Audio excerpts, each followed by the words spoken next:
quero que os irmãos abram a Bíblia, por favor, no Salmo de número 2, que esta manhã a gente vai olhar para esse texto e ver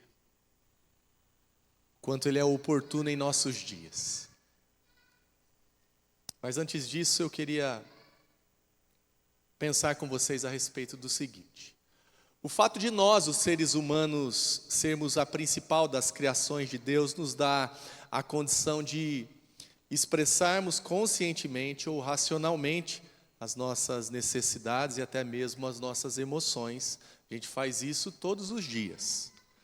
Fazemos isso desde cedo. Um bom exemplo é um bebê que, quando faminto e necessitado de alimento, ele se expressa através do choro quanto à sua necessidade. Um outro exemplo acontece quando sofremos a perda de algo ou alguém super importante em nossas vidas, e ao lembrarmos disso, então, nos emocionamos e sentimos saudade. Verdade é que entre emoções e necessidades, o ser humano consegue se manifestar de alguma forma. E no texto desta manhã, nós veremos que a liberdade, a consciência e a racionalidade que utilizamos para nos manifestar também foi manchada pelo pecado imediatamente depois da queda. Agora, não fazemos bom uso disso, pelo contrário. A influência do pecado em nossas vidas afeta a nossa relação com Deus a ponto de utilizarmos o que nos foi dado para o louvor, glória e honra a Ele, para expressarmos a nossa rebeldia, ira ou fúria. Não era para ser assim. Veremos que o autor do texto que nós leremos, inspirado por Deus, irá indicar para aqueles que permanecem assim. Davi tem um intuito aqui,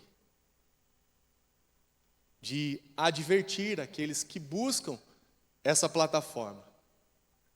E o tema da mensagem dessa manhã é a única saída. Se você então está com a sua Bíblia aí, no Salmo de número 2, eu quero fazer a leitura com vocês. Por favor, acompanhem comigo aí. O texto diz assim: por que se enfurecem as nações e os povos imaginam coisas vãs? Os reis da terra se levantam e as autoridades conspiram contra o Senhor e contra o seu ungido, dizendo: vamos romper os seus laços e sacudir de nós as suas algemas. Aquele que habita nos céus dá risada, o Senhor zomba deles. Na sua ira, a seu tempo, lhes falará e no seu furor os deixará apavorados, dizendo: eu constituí o meu rei sobre o meu santo monte Sião. O rei diz: proclamarei o decreto do Senhor. Ele me disse: você é meu filho, hoje eu gerei você. Peça, e eu lhe darei as nações por herança e as extremidades da terra por sua possessão. Com uma vara de ferro você as quebrará e as despedaçará, como um vaso de oleiro. Agora, pois, ó reis, sejam prudentes. Deixem-se advertir, juízes da terra. Sirvam o Senhor com temor e alegrem-se nele com tremor. Beijem o filho, para que não se irrite e não pereçam no caminho, porque em breve se acenderá a sua ira. Bem-aventurados todos os que nele se refugiam. Amém. Feche seus olhos, nós iremos orar por mais um momento. Pai, te agradecemos por essa manhã, por tudo aquilo que até aqui, ó Deus, nós desfrutamos, do cuidado do Senhor ao nos ensinar através da escola bíblica dominical. E agora nesse tempo, ó Deus, onde nós nos sentamos, ó Deus, em torno da Tua palavra, desejosos de aprender a respeito de Ti. Nos ensine, nos exorte, ó Deus, nos confronte nesta manhã, mas também, ó Deus, transforme os nossos corações. É o que eu te peço, ó Pai, e eu oro grato no nome de Jesus. Amém. Irmãos, no livro de Salmos nós encontramos aqui diversos hinos e orações que descrevem Deus, o seu poder e as suas inúmeras virtudes. O livro de Salmos, ele é uma coleção de músicas com o propósito específico de adorar a Deus. Parte aqui deste livro, ele era utilizado por Israel como inário quando eles realizavam os seus cultos. São 150 capítulos, com uma grande diversidade de temas, muitos deles escritos pelo rei Davi, que, segundo os estudiosos, foi o autor de praticamente metade dos salmos. Outros autores são Salomão, Moisés, Asaf, Emã e os filhos de Coré e Etã. Esses homens também foram usados por Deus para compor estes salmos. Ainda encontramos alguns que são de autorias desconhecidas, e isso não diminui em nada a importância, o significado e o grande valor quanto às palavras que são inspiradas por Deus. Alguns salmos, como o que nós acabamos de ler agora, são considerados messiânicos pela maneira a qual descreve ou aponta para a chegada do Messias, o Filho de Deus prometido para o povo. Sabemos que de Gênesis a Apocalipse, os escritos bíblicos apontam para Cristo e a sua obra. E no livro de Salmos não é diferente. É Deus revelando seu plano para salvar os seres humanos caídos, através de hinos e orações. Provavelmente, nós estamos aqui diante de um dos livros mais amados da Bíblia. Quando nós olhamos então para o Novo Testamento, nós percebemos os apóstolos citando o livro de Salmos por várias vezes. Então, os salmos, eles se tornam importantes para nós, pois por meio deles aprendemos a adorar, orar, cantar, viver, ouvir de Deus e ouvir a Deus. Quando nós pensamos sobre aquilo que nós estamos vivendo hoje, momento em que cresce a maldade, o egoísmo, a falta de amor, a violência e tantas outras coisas ruins para a sociedade, e quando nós olhamos para o Salmo 2, nós somos consolados, porque nós lembramos que apesar de tudo isso, existe um Deus que não se abala, porque Ele é soberano sobre tudo e todos. A história nos mostra a decadência do ser humano e o acelerado avanço quanto a isso. Este é o resultado do ser humano ter se afastado de Deus. E então, quanto mais longe de Deus, mais difícil e caótica fica a relação dos seres humanos entre si e a relação do homem com aquele que os criou. As palavras de um pastor chamado Josemar Bessa, ele diz que no mundo caído, Satanás não precisa fazer homens maus, ele só precisa fazer eles se acharem bons.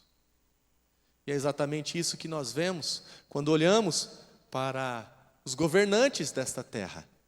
Eles se acham bons, a ponto de pensar em ser superiores a Deus. Grande realidade é que isso também passa pelas nossas cabeças. Por vezes, nos achamos maiores, melhores e até mesmo independentes de Deus. Os 2 primeiros versículos do Salmo 2, Davi está anunciando aqui exatamente essa realidade. E essa rebeldia dos reis, povos e nações revelam nada mais, nada menos do que a arrogância dos inimigos de Deus e os seus planos contra Ele. O verso de 1 a 3 diz assim: por que se enfurecem as nações e os povos imaginam coisas vãs? Os reis da terra se levantam e as autoridades conspiram contra o Senhor e contra o seu ungido, dizendo: vamos romper os seus laços e sacudir de nós as suas algemas. Aqui nós conseguimos perceber a manifestação dos ímpios e os planos que cada um deles arquitetam contra Deus e contra o seu ungido. Davi identifica aqui neste salmo isso. O fato é que Davi viveu isso em seu reinado. As nações vizinhas não suportavam ver a maneira com que Israel superava os seus adversários na batalha. A resistência contra Davi e o exército de Israel era uma evidência disso. O rei, ungido por Deus para liderar o povo, sofria a fúria, a ira, e a insubmissão dos reis, dos povos e das nações. Quando nós olhamos com mais calma, não apenas para o Salmo de número 2, mas quando olhamos o que antecede a ele, o Salmo 1, nós percebemos aqui algumas conexões e alguns contrastes acontecendo. No Salmo 1, nós encontramos o termo bem-aventurado logo no início, e ele é primariamente identificado por aquilo que deixou de fazer, né? O bem-aventurado, ele deixa de fazer algo ali. E agora no Salmo 2 é diferente. O bem-aventurado, ele está no último versículo, e ele é identificado por aquilo que ele faz. Se no Salmo 1, o prazer, a satisfação e a alegria do justo está na lei do Senhor, no Salmo 2, o prazer, satisfação e alegria dos ímpios estão no investir tempo, conspirando contra Deus e o seu ungido. Deus e Davi, o ungido de Deus, experimentou a fúria dos reis, dos povos, das nações inimigas, e até mesmo Davi, no caso aqui, a de um dos seus filhos, Absalão, e até mesmo do seu próprio povo, povo de Israel. Davi está escrevendo a respeito do que estava vivenciando, mas será que a realidade mudou em nossos dias? Se no passado Davi representava um tipo de Cristo, agora nós sabemos que Jesus já esteve nessa terra. Portanto, será que existe uma mudança de comportamento do ser humano que ainda não conhece o Deus único e verdadeiro quanto a essa realidade? Os planos, as conspirações contra Deus são vistas a olho nu por cada um de nós. A corrupção humana pode ser percebida em todas as esferas da sociedade. No secreto, os governantes tramam contra Deus e contra tudo o que Ele estabeleceu. As leis criadas pelos governos, a cultura, a arte, a música, o esporte, a educação, podem facilmente ser utilizadas como bons exemplos da conspiração contra Deus. Irmãos, será que nós temos percebido isso acontecer? Será que nós estamos sensíveis a essa realidade? De que os governos, as pessoas, os seres humanos estão utilizando absolutamente tudo para demonstrar a sua revolta contra Deus, a rebeldia contra esse Deus. Fazem da música algo que foi criado por Deus para louvor ao seu nome, algo que ofende a esse Deus e ao seu nome. Fazem da cultura, fazem do esporte, vocês têm visto isso especialmente nesse momento, quando nós assistimos às Olimpíadas, coisas acontecendo aos nossos próprios olhos, claras a cada um de nós. Aquilo nada mais é do que o indício de que mais uma vez os homens estão acelerando no processo de se rebelar contra Deus. Fazem isso por meio da educação também, tentando implantar na mente das crianças desde cedo algo que não vem da parte de Deus, porque o desejo desses homens nada mais é do que se desvencilhar de tudo aquilo que é de Deus. O mundo quer se livrar daquilo que Deus estabeleceu. O mundo não quer se sujeitar àquilo que é de Deus. Para o mundo, a lei do Senhor é uma algema e eles buscam se desvencilhar dela a todo instante.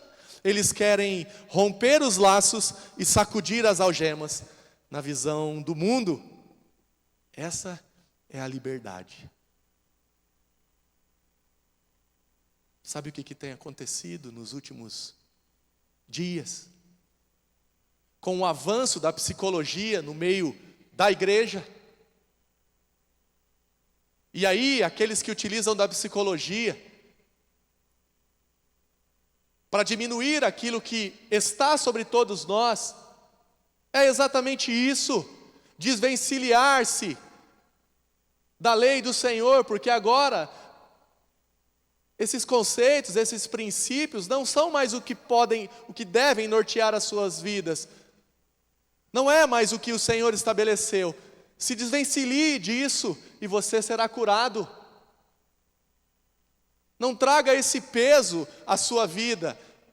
Os conceitos e os princípios das Escrituras. É isso que está trazendo a culpa para você. Mentira, irmãos. Mentira. Nós somos exatamente assim.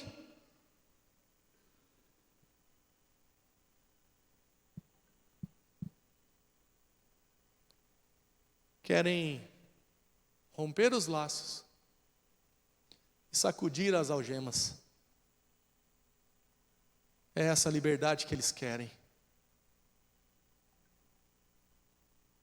Querem resistir a Deus. E farão de tudo para deixar isso claro. Os versos 4 ao 6, Davi vai fazer mais um anúncio aqui. Agora ele vai mostrar a resposta de Deus diante da rebeldia humana. Verso 4 a 6 diz assim: aquele que habita nos céus dá risada. O Senhor zomba deles na sua ira. A seu tempo lhes falará e no seu furor os deixará apavorados, dizendo: eu constituí o meu rei sobre o meu santo monte Sião.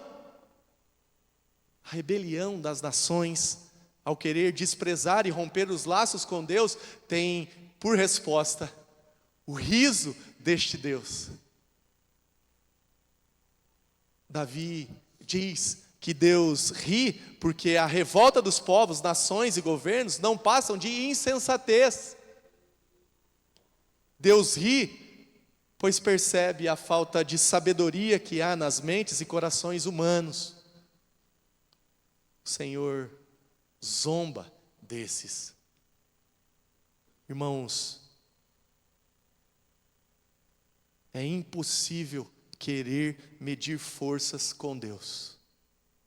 É impossível. Todos os que tentaram fazer isso se deram mal.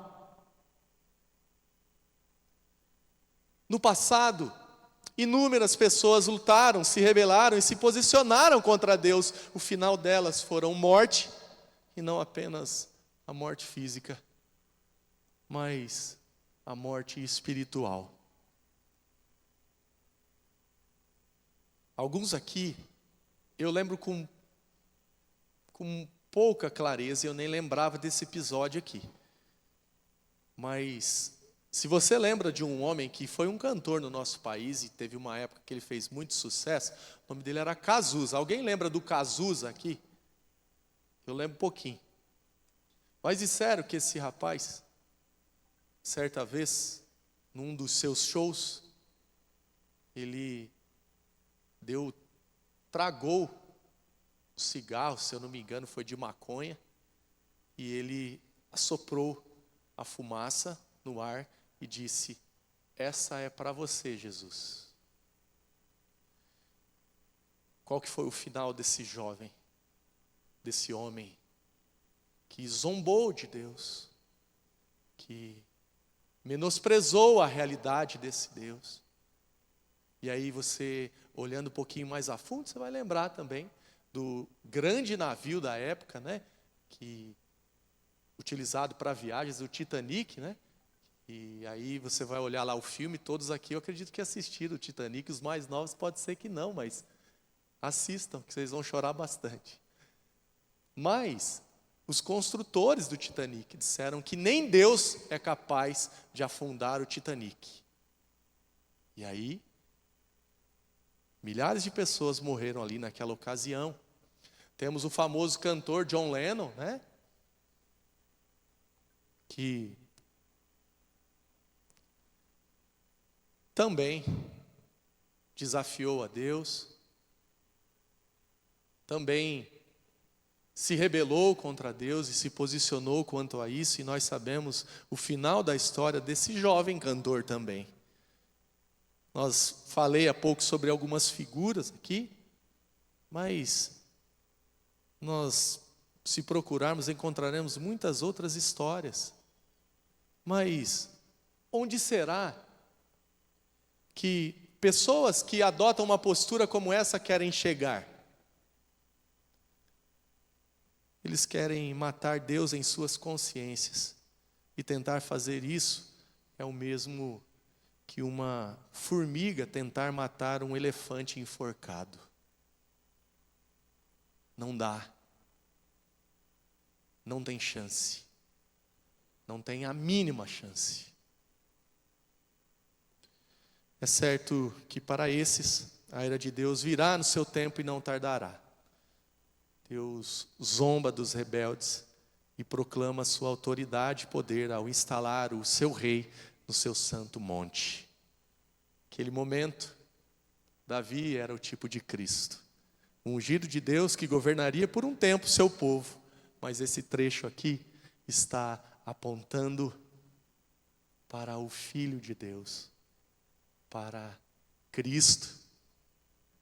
Irmãos, Deus olha do céu e vê o que a nossa pequenez é capaz de fazer. Deus ri porque ninguém pode detê-lo. Deus ri porque é invencível e ninguém pode resisti-lo. Davi vai continuar aqui anunciando mais algumas coisas a partir de agora. E uma delas também está relacionado à provisão de Deus para os perdidos, os versos 7 ao 9. O rei diz: proclamarei o decreto do Senhor. Ele me disse: você é meu filho, hoje eu gerei você. Peça, e eu lhe darei as nações por herança e as extremidades da terra por sua possessão. Com uma vara de ferro você as quebrará e as despedaçará como um vaso de oleiro. O decreto do Senhor está ligado à provisão de Deus ao resolver o problema do pecado causado pela rebeldia dos seres humanos. Ele faz isso enviando Jesus a esta terra. Cristo não foi criado, ele sempre existiu.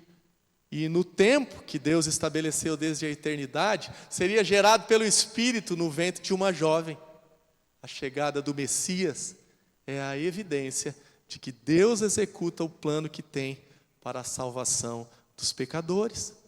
Assim como o mundo foi afetado pela entrada do pecado em Gênesis 3, agora o mundo seria abalado pela chegada de Jesus a esta terra. As nações e as extremidades da terra pertencem a Ele. Jesus despedaçaria as obras das trevas, o dano e o mal causado pela desobediência universal dos seres humanos. Nossos maiores inimigos, o pecado, a morte e Satanás, seriam vencidos por Ele na cruz. Essa é a realidade. Davi está anunciando aqui a bondade desse Deus, que mesmo diante de uma afronta do ser humano na sua direção, ele responde com graça, com bondade, e provê para o ser humano aquilo que nós não merecíamos. E agora ele vai encerrar anunciando uma grande bênção na continuidade do texto. Ele vai dizer que existe solução para os rebeldes. Davi vai indicar o caminho para a reconciliação. Os versos 10 ao 12 diz: agora, pois, ó reis, sejam prudentes, deixem-se advertir, juízes da terra, sirvam o Senhor com temor e alegrem-se nele com tremor. Beijem o filho, para que não se irrite e não pereçam no caminho, porque em breve se acenderá a sua ira. Bem-aventurados todos os que nele se refugiam. A única saída para os pecadores é reconhecer a autoridade, a superioridade e a total dependência de Deus. Davi está anunciando aqui que é necessário submissão, dobrar-se, curvar-se diante deste Deus, e não irar-se, ou enfurecer-se contra Ele, ou conspirar contra Ele. Essa aqui é a única saída para os pecadores. Persistir na rebelião é insensatez. Endurecer o coração, virar as costas para Deus e opor-se a Ele é cegueira, é ruína. É o mesmo que Davi dissesse: beijem o filho, reconheçam o seu senhorio, reverenciem a Ele, tema a Ele, dobrem-se diante dEle. Sabe por quê, irmãos? Porque chegará o dia em que não haverá mais tempo para isso. Davi está dizendo isso. O Senhor está dizendo isso. A resposta para os rebeldes é o Senhor Jesus Cristo. A única saída para as mazelas humanas é Cristo. Palavra de advertência de Davi é: renda-se a Cristo e viverás. E é certo que quando isso acontecer, seremos bem-aventurados, pois encontramos um único lugar que de fato poderemos descansar, o verdadeiro refúgio para as nossas vidas. Eu gostaria de concluir com os irmãos. Onde a rebeldia contra Deus que temos presenciados nesta terra vai levar o ser humano? Onde será que eles querem chegar com essa postura? Onde será que tantos homens e mulheres que hoje acordaram decididamente se virar contra Deus querem chegar? Será que eles percebem a gravidade do que está acontecendo? Será que eles percebem a grandiosidade desse Deus que com um piscar de olhos pode acabar com tudo, absolutamente tudo, inclusive com as suas próprias vidas? Parece ser em tom de ameaça isso, irmãos. Nos dá essa impressão. Parece que nós nos sentimos ameaçados quando nós não podemos ter a liberdade de nos virarmos contra Deus. O texto está nos dizendo que não é para isso que o Senhor nos criou. É para o contrário disso. Viver independentes de Deus não dá. Se você já tentou, você já experimentou essa realidade aqui. Que adianta os reis, as autoridades, os governos dessa terra viverem e juntarem-se contra Deus? Se, como nós vimos aqui em todos os momentos até agora no culto, de que eles não obterão sucesso, porque a força ela é imensurável, ela é diferente demais. Que adianta as agendas dos políticos autorizando drogas, estimulando a expansão das ideologias, né? Implantando ela dentro de tudo aqui que nós vimos também. O que adianta aprovar o aborto e tantas outras pautas que contrariam o que Deus estabeleceu? O que adianta?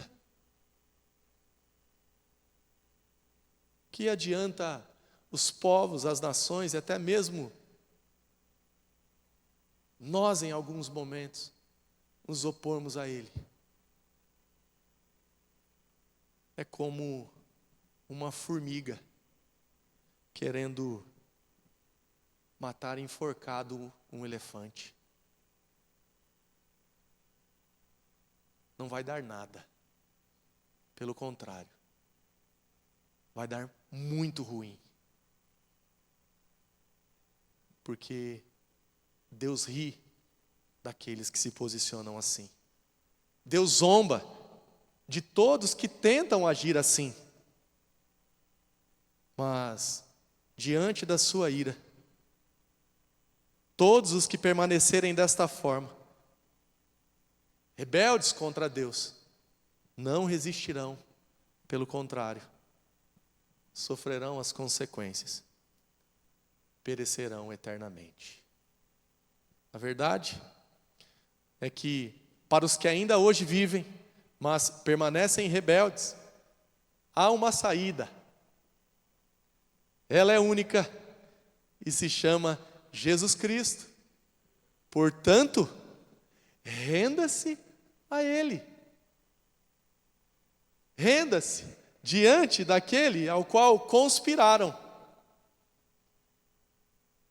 Foi assim que aconteceu a morte do nosso Senhor Jesus Cristo.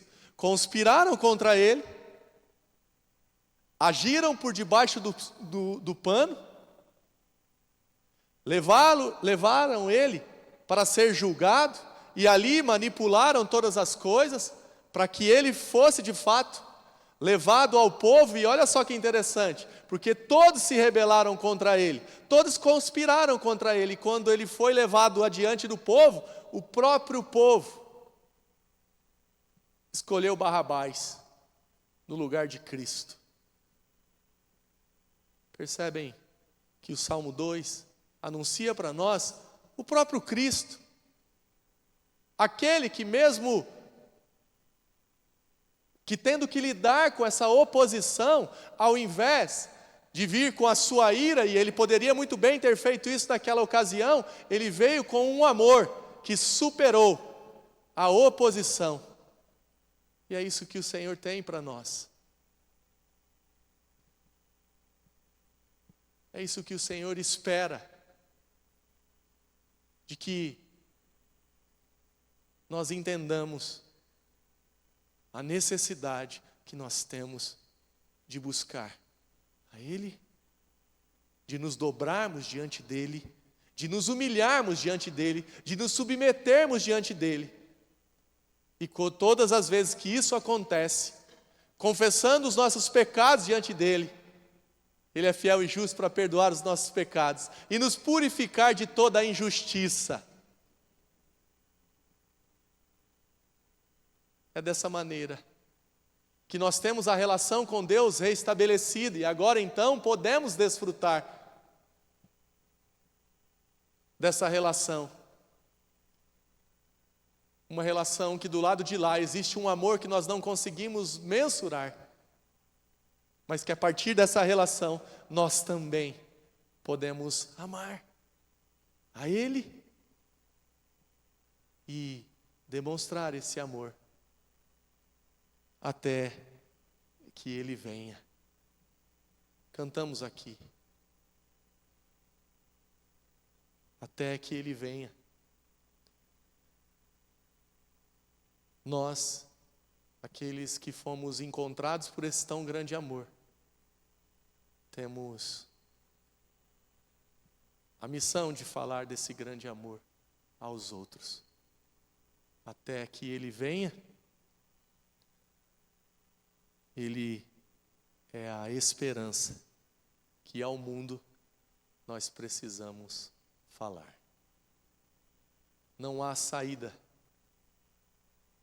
para nenhum de nós, se não for Cristo. Amém, meus irmãos?